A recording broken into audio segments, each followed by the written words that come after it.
Hi there, and welcome to the IBAC Tech Trek podcast, where we explore the outer reaches of insurance technology. I'm Tom Reid, your science officer on this journey, and beaming aboard to join me today is Amanda Evenson, VP of Data and Analytics for Red River Mutual. Hey, Amanda, how's it going? Not too bad. Thanks for having me, Tom. Oh, my pleasure.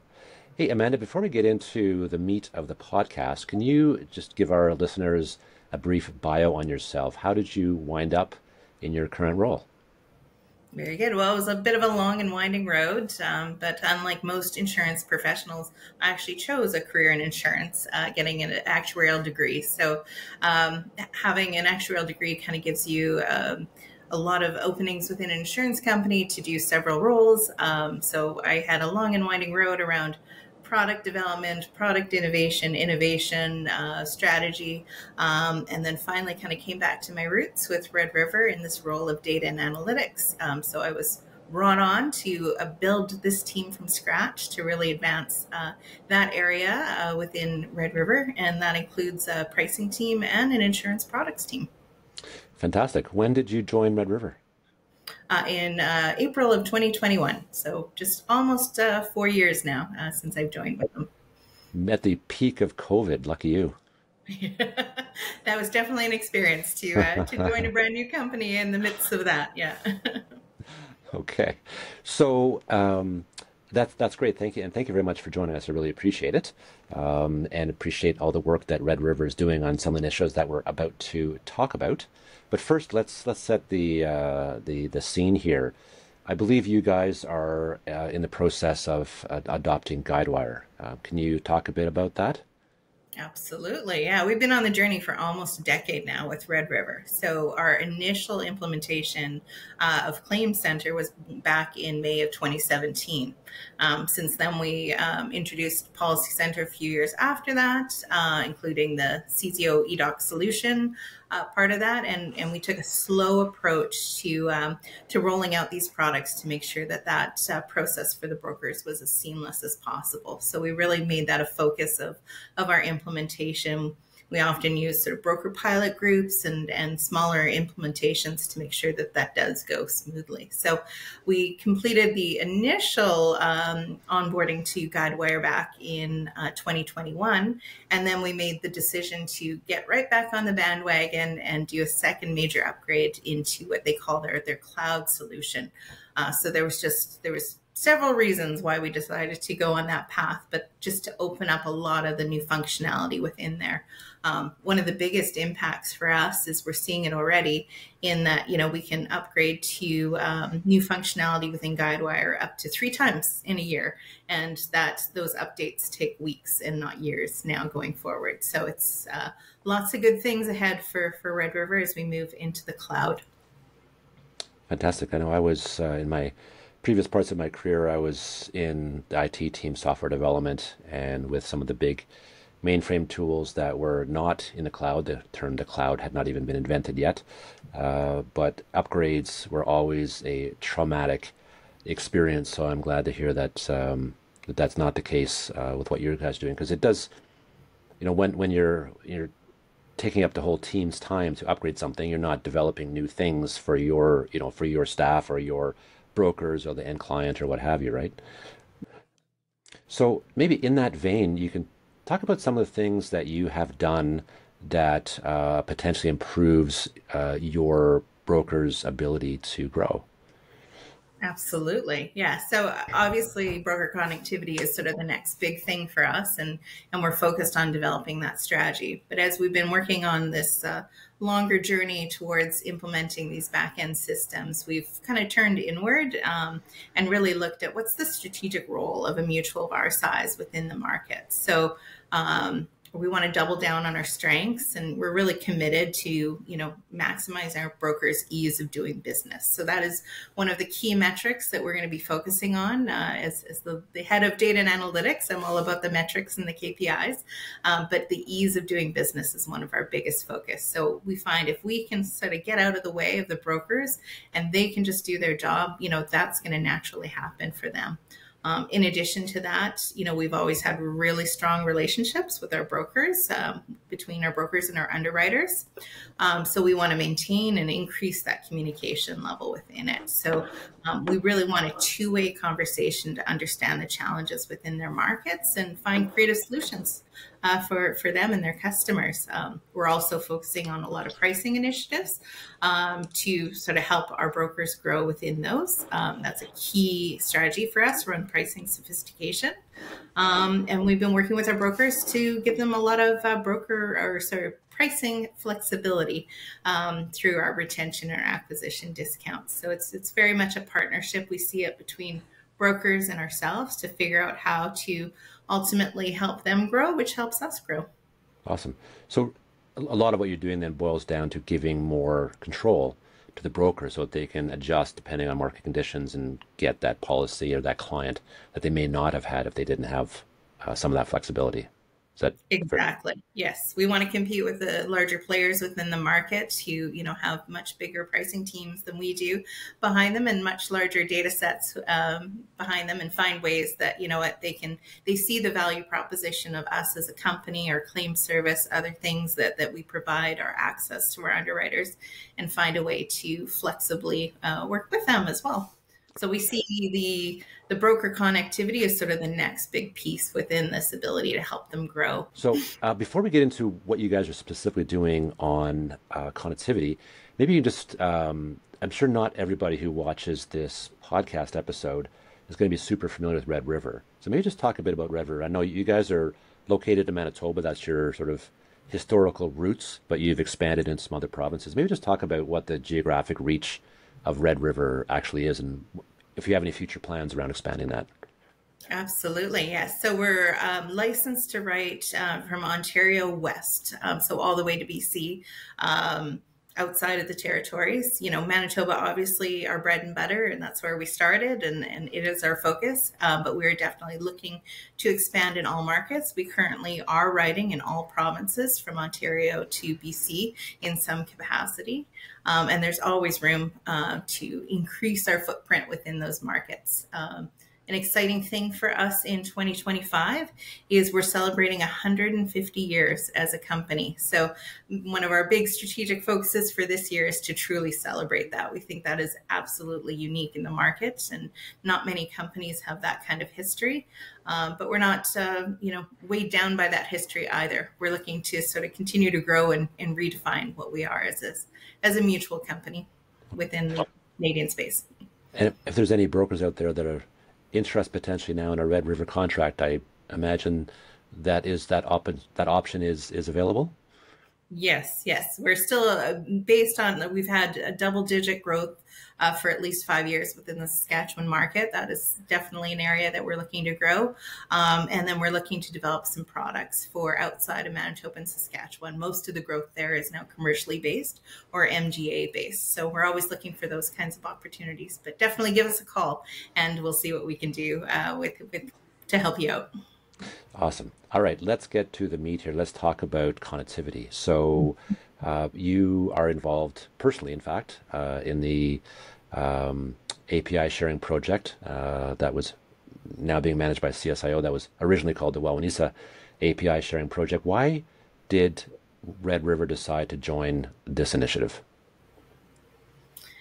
Well, anything that's going to help us get onto that journey quicker. And I think Wawanesa came forward and was more than willing to share these APIs and really has been, vocal in the fact that they don't see this as their competitive advantage by having these APIs. The value in having this connectivity is when we have the economies of scale and that, the majority of our brokers are using these systems. So getting others on board as quickly as possible is what I understand to be the motivation for Wawanesa. So we very much wanted to get involved to sort of help speed up that knowledge transfer and to really understand, how do we make this as consistent as possible within the market to make sure that, that this ecosystem is a really engaged one, to make sure that it works seamlessly for brokers. So that's why we decided to participate within this project. Fantastic. And just for the record, I'll point out that Red River was one of the early adopters to jump on the bus here. So thanks very much for that. So you and some of your team have actually been involved in the sessions, in the CSIO sessions, to go through these well-released APIs and validate them and get them ready for all to participate in. How have you seen that from your perspective? What's your experience been with that whole exercise? Well, as much as we think we're different from each other, at the end of the day, 95% of what we do is the same. So it's the same data points from that CZO app that we have to somehow get from that customer, from that broker into our system. So how we do that as consistently as possible, that's sort of the focus within there. So, great conversations within there. But I think, the whole process went fairly smoothly because we really realized we're more similar than different when it comes to those factors. And sharing that information isn't really giving away too much of what we're doing as a company. These are all standard CZO fields within there. And we just want to get that data into our system as quickly as possible. Yeah. When we were initiating this project, I do recall having a number of conversations with people, people in similar positions to yourselves who were used to working with data, who argued that the data fields themselves were important, and a competitive advantage and what have you. And I think the good news is that the majority has prevailed to saying that the actual collection and transmission of data is not a competitive advantage, and it should be done as quickly, easily, seamlessly, and cheaply as possible. The real value, the real competitive advantage is what a carrier does with that data, or what a broker does with that data to serve their clients and their partners. And I think that thought process has really become to the forefront during this exercise, I would say. Totally agree with you, Tom. The real magic happens behind the scenes on our individual Guidewire applications, and what our actuaries can dream up, and our underwriters and our business development folks in combination with brokers to get the best products and services out to our customers. Okay. So now the $64,000 question. So we've done most of the work to come up with this initial set of common APIs, but that's just paper. That's just analysis. The real magic comes from that stuff being implemented into your system. And so my question to you is Red River committed to following through and implementing that common version of those APIs? Well, we're absolutely committed to doing that. Anything that's going to result in less maintenance works for us on these items means more time for higher value work to support that broker ease within those brokers. So again, this is not the competitive advantage, so we want to be as standardized as possible. Fantastic. Okay, so I've got one last question for you. So you're doing a bunch of work, you're making a bunch of investments into your system and into products and what have you. How important is input from individual brokers and from broker associations themselves into that development work that you're doing? For sure. I think it's two-sided, because we can push all the solutions out that we want to, but if brokers aren't using it, then what's the value in that work? I think the importance of the broker associations is really having that one voice to many to help us navigate and understand those challenges. So, we hear a lot of feedback. We want to make sure we're understanding how the market is changing and where the development is happening in these APIs. So we need to understand what are some of the challenges of brokers to using these systems. So we're hearing, where I see the future of this going is really that one connectivity point, that straight through process, that one point. Brokers are struggling to start using that within their systems. So they're preferring some of the sort of the traditional portal solutions out there over some of these connected API solutions. So I think the more we can get everyone at the table to understand what are those challenges and how that we can work together to make those all go forward, I think that's really important. And then I think it's also a very complicated vendor ecosystem out there as well. So the more that we can have that common voice to take to the table with them and to really influence their roadmaps for all these vendors to really help get the most out of brokers, using those BMS systems. That's a great point that you make about the vendor ecosystem, because if you've done your side of the equation and the broker is ready and willing and able to adopt some of these new workflows, what have you, but that those vendors haven't made those changes, then it all falls down there. So that's a great point, and I think it's a great challenge out to the vendors as well to make sure that they're staying up with what is the best case scenario for, the carrier, the broker, and the policyholder in this scenario. Yeah, and I think we're hearing some great things in the marketplace. We've got some interesting vendors and some newer players and some more energized players within the market really looking to change things up. And, we're going to see who ends up winning in the end, but we're committed to sort of supporting that and making sure at the end of the day, it's all about the broker ease. If the brokers can't do business, why are the rest of us here? That's great. And that would be a good way to end this segment, but I'm not going to end it just yet. I do want to get you to put your thinking cap on or pull out your crystal ball and talk about where you see Red River 3 years down the road. What does Red River look like? How is it interacting with its brokers?